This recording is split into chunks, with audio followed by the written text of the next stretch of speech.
የአፍላጋት የጅረቶችና ድንበር ተሻጋሪ ወንዞች መፍለቂያ የሆነችው ኢትዮጵያም ለዘመናት ዝናብን መሰረት ላደረገ ግብርና ግዞተኛ ሆና ቆይታለች። ይህን ጸጋዋን ከለም መሬቷ ማዋደድ ተስኗትም በዓለም መድረክ መዘባበቻ ቁራሽም ለመመጽወት መዳፏን መዘርጋቷ ከትናንት ታሪኳ የሚመዘዝ እውነት ሆኖ አልፏል። በየትኛውም መልኩ ሊመነዘር የሚችል ጸጋ ጥቂት ለሰጡት አብዝቶ የሚቸር ለም መሬት ከጉያችን ኖሮ ስለምን እንራብ ስለምንስ የባዕድ ደጅ እንቁም የሚል ቁጭት ያነገበው የሀገሬው ልጅ አቅምን ለይቶ ተግባራዊ ስራ ጀምሯል። በፊት በከሞላ ጎደል ግማስ ቢመረት ግማስ ባዶ ነበር፣ ጾም ነበር የሚያድረው።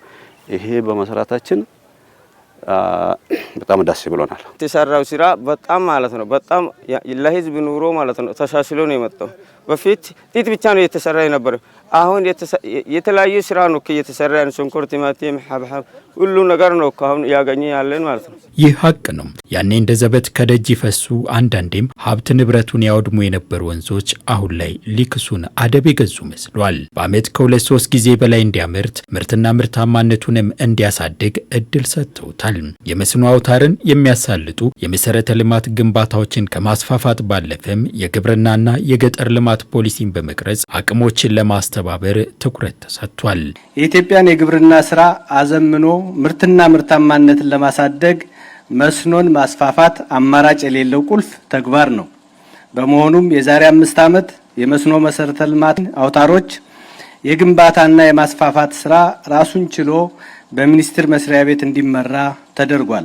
አርሶ አደር ውሃ ለመስኖ፣ ውሃ ለቤተሰቡም፣ ውሃ ለተለያየ በሚሆን መልኩ አቅጣጫ ያስቀመጠ ነውና በተለይ ውሃ ለምርት የሚለው አርሶ አደሮች በመስኖ መልክ ተጠቅመው አንዴ ዝናብ ጠብቆ የሚያመርቱት ብቻ ሳይሆን እንደየ አካባቢው ሁለቴም ከዛም በላይ ማምረት እንዲችሉ ይሄም ትልቅ ተጽዕኖ ይፈጥራል።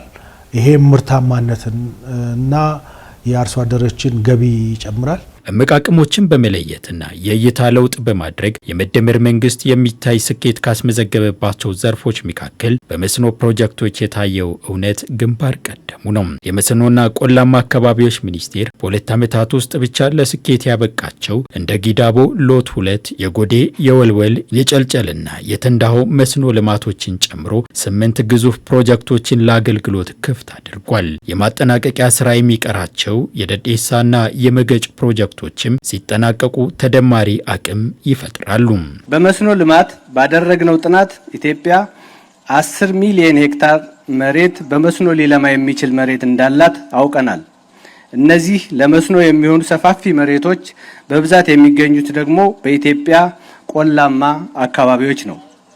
በነገራችን ላይ በዚህ ዘርፍ የምንሰራቸው የመስኖ አውታሮችን ማስፋፋት ብቻ አይደለም፣ ይልቁንም በኢትዮጵያ ቆላማ አካባቢዎች የሚገኘውን እምቅ የተፈጥሮ ሀብት ማልማትና መጠቀም የምንችልባቸውን እድሎች መፍጠር ጭምር ነው። የተጓተቱ ፕሮጀክቶችን በልዩ ትኩረት ማጠናቀቅ ከዚያም ባለፈ አዳዲስ አቅሞችን በመለየት ተግባራዊ ስራ መከወን ከሀገር ባለፈ ለተወጠነው የምግብ ሉዓላዊነትን የማረጋገጥ ሂደት አበርክቶው የጎላ ይሆናል።